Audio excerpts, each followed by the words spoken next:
Okay, this is the universal remote.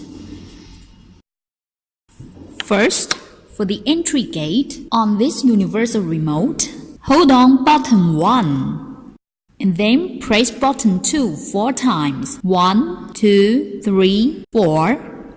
Then release both buttons. The LED of universal remote emits a quick flash every 2 seconds.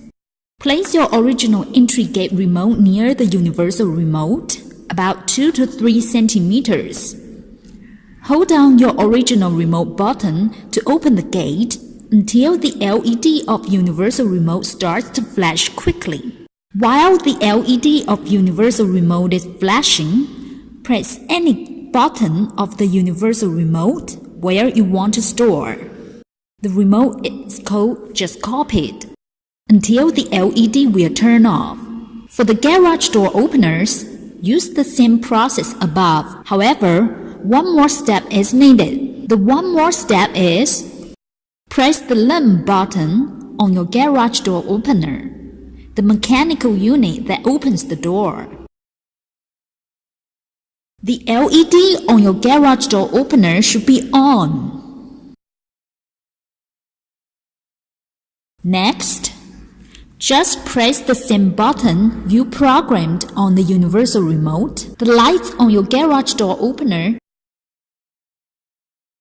should either flash or go on or off,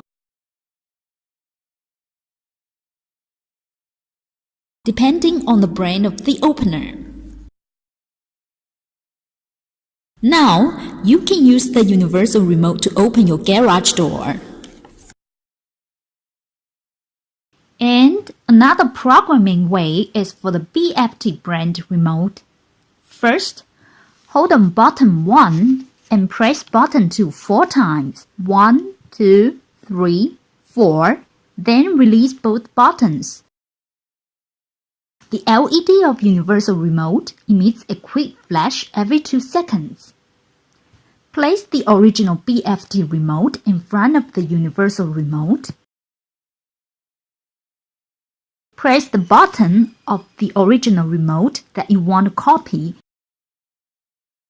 until the universal remote's LED will turn on with a fixed light and then emits a double flash every 2 seconds. Transmit now the C code of the original remote by pressing the remote button 1 and 2 simultaneously. Now the LED will flash quickly. Press the button of the remote where you want to store the code just copied until the LED will turn off. Now you can take the universal remote to your garage door opener receiver to activate the lamp button to insert the new remote on the receiver.